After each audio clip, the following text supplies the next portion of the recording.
अस्सलाम वालेकुम दोस्तों, कैसे हैं? उम्मीद करता हूँ खैरियत से होंगे। स्टडी विद जोश के साथ एक मरतबा फिर उस्मान ज़िया आपके साथ मौजूद है। तो आज की इस वीडियो के अंदर हम जिस टॉपिक पर बात करना चाह रहे हैं वो है relation of sociology with other social sciences. तो उससे पहले अगर आप इस चैनल पे न्यू हैं तो प्लीज़ लाइक करें, सब्सक्राइब करें ताकि मज़ीद सोशियोलॉजी के हवाले से आपको अच्छी से अच्छी वीडियो मिल सके। तो बिना टाइम वेस्ट किए अपनी आज की वीडियो स्टार्ट करते हैं। तो जैसा कि आपको मालूम है, हमने अपनी पिछली वीडियो के अंदर भी डिस्कस किया था कि जो सोशियोलॉजी है वो एक इंडिपेंडेंट सोशल साइंस है। यानी कि इसका मतलब क्या है, हमने इसके अंदर डिस्कस ये किया था कि जो सोशियोलॉजी है वो उसका रिलेशन बाकी साइंसेस के साथ भी एज वेल एज है। हमने यही बात नहीं कही थी कि सोशियोलॉजी एक डिपेंडेंट साइंस है, डिपेंडेंट सोशल साइंस है। नहीं, हमने ये कहा था कि जो सोशियोलॉजी है ये एक इंडिपेंडेंट सोशल साइंस है। तो आज इसी वीडियो के अंदर हम बात करने वाले हैं बेसिकली कि सोशियोलॉजी के रिलेशन को जो अदर सोशल साइंसेज हैं उनके साथ इसका क्या रिलेशन है। तो सबसे पहले जो हमारे पास रिलेशन आता है वो है सोशियोलॉजी वर्सेस एंथ्रोपोलॉजी, कि सोशियोलॉजी का एंथ्रोपोलॉजी के साथ क्या रिलेशन है। तो देखते हैं, जैसा कि आपको पहले भी मैंने बताया कि सोशियोलॉजी की डेफिनेशन के बारे में, तो वही डेफिनेशन मैंने यहाँ पर भी लिखी कि sociology is the scientific study of contemporary society. Word आया कंटेम्पोरेरी सोसाइटी।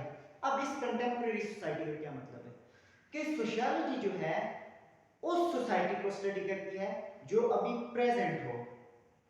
सोशियोलॉजी ऐसी सोसाइटी को स्टडी करती है जो इस टाइम प्रेजेंट सोसाइटी हो, ठीक है। वाइल जबकि anthropology is the study of ancient and contemporary society. दो वर्ड यूज किए मैंने, एक एंशिएंट दूसरा है कंटेम्पोरेरी। अब इसका क्या मतलब है? सोशियोलॉजी का तो हमें समझ आ गया कि ये प्रेजेंट की सोसाइटी की स्टडी करती है। जो कंटेम्पोरेरी लिखा हुआ है इसका मतलब ये है प्रेजेंट की सोसाइटी को स्टडी करती है, ऐसी सोसाइटी जो यहाँ पर प्रेजेंट हो, एग्जिस्ट कर रही है। लेकिन जो एंथ्रोपोलॉजी है ये स्टडी करती है एंशिएंट सोसाइटी को प्लस कंटेम्पोरेरी सोसाइटी को।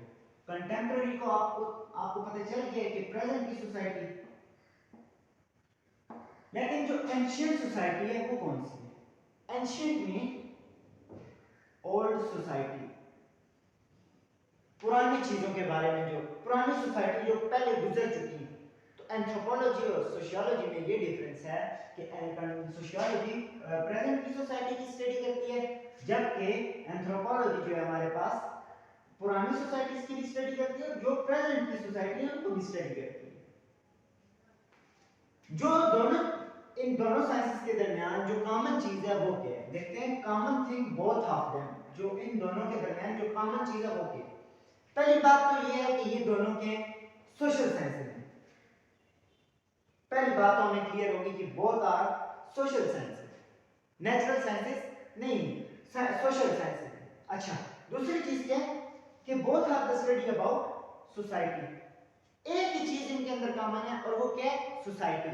ये भी सोसाइटी को स्टडी कर रही है, सोशियोलॉजी भी सोसाइटी को स्टडी कर रही है, जब एंथ्रोपोलॉजी भी जो है वो भी सोसाइटी को स्टडी कर रही है। लेकिन मेजर डिफरेंस ये है कि सोशियोलॉजी प्रेजेंट की सोसाइटी को स्टडी कर रही है, जबकि जो एंथ्रोपोलॉजी है वो दोनों सोसाइटी को स्टडी कर रही है, जो प्रेजेंट भी है और जो पुरानी भी है।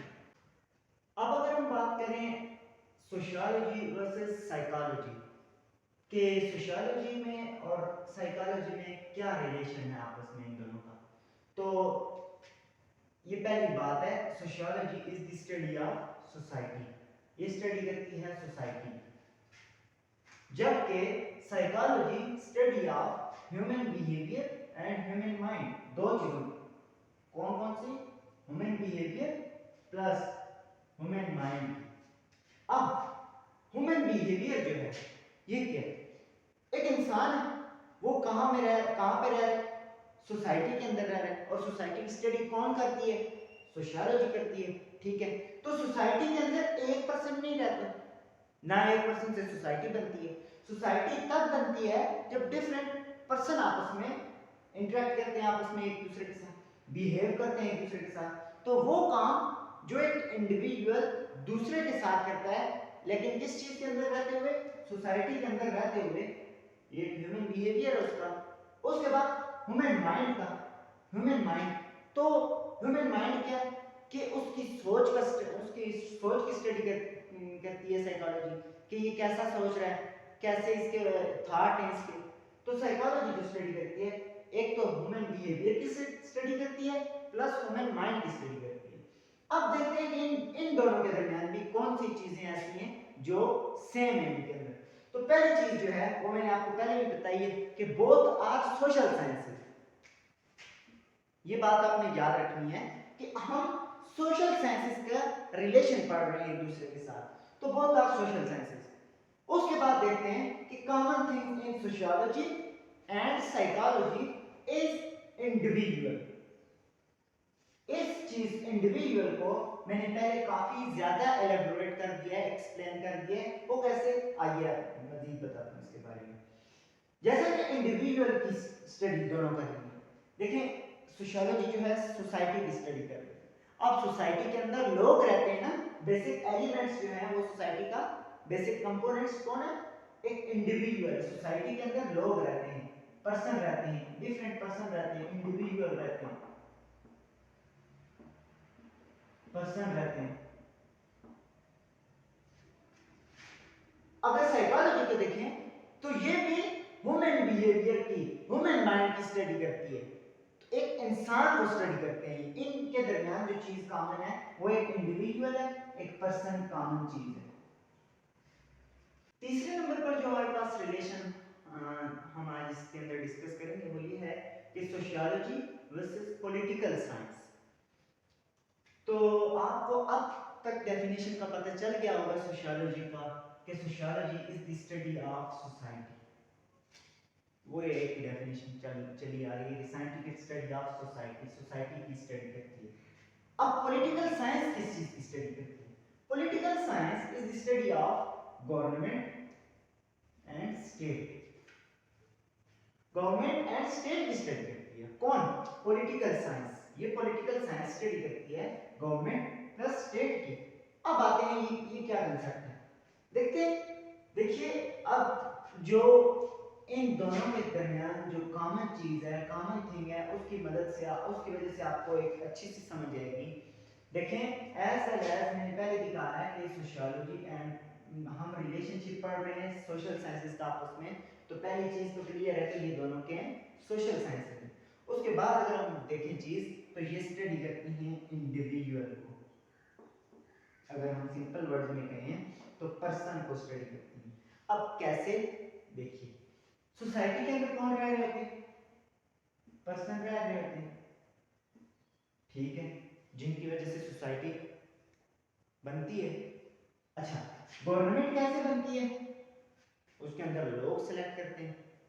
सिलेक्टिंग कौन करता है गवर्नमेंट की? सिलेक्टिंग कौन करता है? पीपल ही करते हैं ना, लोग करते हैं, एक पब्लिक करती है। और पब्लिक कौन है? पर्सन है। स्टेट किस चीज से बनती है? स्टेट भी पीपल से बनती है, पर्सन से बनती है। तो यानी कि बोथ दोनों के दरमियान जो चीज एक सेम है वो ये है कि एक पर्सन की दोनों स्टडी करती है, कि पर्सन ने कैसे रूल्स रेगुलेशन बनाए, पर्सन ने कैसे गवर्नमेंट का सिस्टम बनाया, पर्सन कैसे रह रहा है सोसाइटी के अंदर, ये स्टडी करती है सोशियोलॉजी एंड पॉलिटिकल साइंस। इन दोनों के दरमियान जो रिलेशन है वो है सोशियोलॉजी वर्सेस लॉ का। तो सोशियोलॉजी की डेफिनेशन फिर वही है, फिर बार बार वही आ रही है कि sociology is the scientific study of society. एक चीज की स्टडी करती है और वो है सोसाइटी की।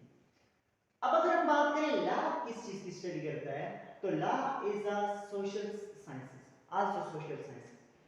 तो हम बार बार यही चीज डिस्कस कर रहे हैं, हम आज की इस वीडियो के अंदर सोशल साइंसेस के रिलेशन जो एक दूसरे के साथ आपस में हैं उन चीज को स्टडी कर रहे हैं।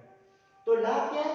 एक सोशल साइंसेस है जो स्टडी करती है, जो फोकस करती है how rules are and regulation are formed.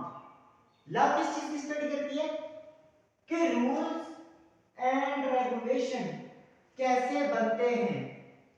Law study करती है कि रूल्स एंड रेगुलेशन कैसे बनते हैं एंड अप्लाई इन सोसाइटी, और वो कैसे how they apply in society, ये सोसाइटी के अंदर कैसे एप्लीकेबल किए जाते हैं, कैसे इंप्लीमेंट किए जाते हैं। तो अब दोनों के अंदर जो कॉमन चीज है वो ये है कि दोनों ही सोशल साइंस है, एक बात। दूसरी बात ये है कि जो लॉ है, देखिए लॉ किसके लिए बनता है, एक इंडिविजुअल के लिए,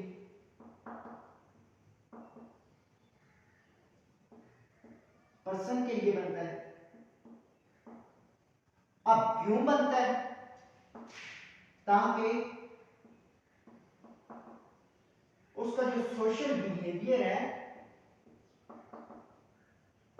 वो क्या हो, कंट्रोल हो सके, वो रूल्स एंड रेगुलेशन को फॉलो कर सके, वो रूल्स एंड रेगुलेशन को तोड़े ना, ब्रेक डाउन ना करे, बल्कि वो रूल्स एंड रेगुलेशन को कंट्रोल, मतलब उस सोशल बिहेवियर को कंट्रोल करने के लिए ये लॉ बना होता है। लॉ स्टडी करती है रूल्स एंड रेगुलेशन की, एंड रूल्स एंड रेगुलेशन क्यों बनते हैं, एक इंडिविजुअल का बिहेवियर कंट्रोल में रहे, और इंडिविजुअल कहाँ रहता है, बार बार बता चुका हूँ, एक सोसाइटी के अंदर रहता है, एक सोसाइटी के अंदर रहता है। अगर सोसाइटी के अंदर रहता है तो इट मींस कि something related to sociology, society है ना, तो सोसाइटी है, तो बार बार हम कह रहे हैं कि sociology is the study of, scientific study of society, तो इट मींस कि इंडिविजुअल एक रह रहा है, अगर सोसाइटी के अंदर एक इंडिविजुअल है तो डेफिनेटली वो रह भी तो रहा होगा, तो रह सोसाइटी के अंदर रहे। अब सोशल, जहां वर्ड सोशल आए, सोशल बिहेवियर का, तो उसका मतलब ये है, सोशल का मतलब ये है समथिंग रिलेटेड टू सोसाइटी। अब सोशल बिहेवियर से मुराद ये है कि वो वाला बिहेवियर, एक इंसान के वो एक्शन जो वो परफॉर्म करे सोसाइटी के अंदर, वो वाले एक्शन, एक इंसान की वो आदतें, वो तौर तरीके जो वो परफॉर्म करे सोसाइटी के अंदर, उसे हम कहते हैं सोशल बिहेवियर। तो इस वीडियो के अंदर हमने बेसिकली 4 रिलेशन पढ़े, सोशियोलॉजी वर्सेस एंथ्रोपोलॉजी का रिलेशन हमने पढ़ा, उसके बाद हमने पढ़ा पॉलिटिकल साइंस का रिलेशन पढ़ा, उसके बाद हमने पढ़ा लॉ का रिलेशन हमने पढ़ा, उसके बाद हमने पॉलिटिकल साइंस का पढ़ा। उसके तो इस वीडियो के अंदर अगर आप लोगों को कोई चीज़ समझ ना आए, आप कमेंट्स करके मुझे बता सकते हैं, मज़ीद इसको एक्सप्लेन करने के लिए मैं फिर आपको रिप्लाई करूँगा। तो ये थी आज की वीडियो, मिलते हैं एक नेक्स्ट वीडियो के अंदर। तो अगर आप इस चैनल, अगर आपको ये वीडियो अच्छी लगी है तो लाइक करें, सब्सक्राइब कर दें चैनल को, ताकि आपके सब्सक्राइब करने से मेरी जो वैल्यू है, मेरी अहमियत जो है, मेरी जो एक स्पिरिचुअलिटी है वो इंक्रीज हो, मेरा मोटिवेशन लेवल इंक्रीज हो। तो मिलते हैं नेक्स्ट वीडियो के अंदर, तब तक के लिए अपना बहुत सा ख्याल रखें, दुआओं में याद रखिए। अल्लाह हाफ़िज़।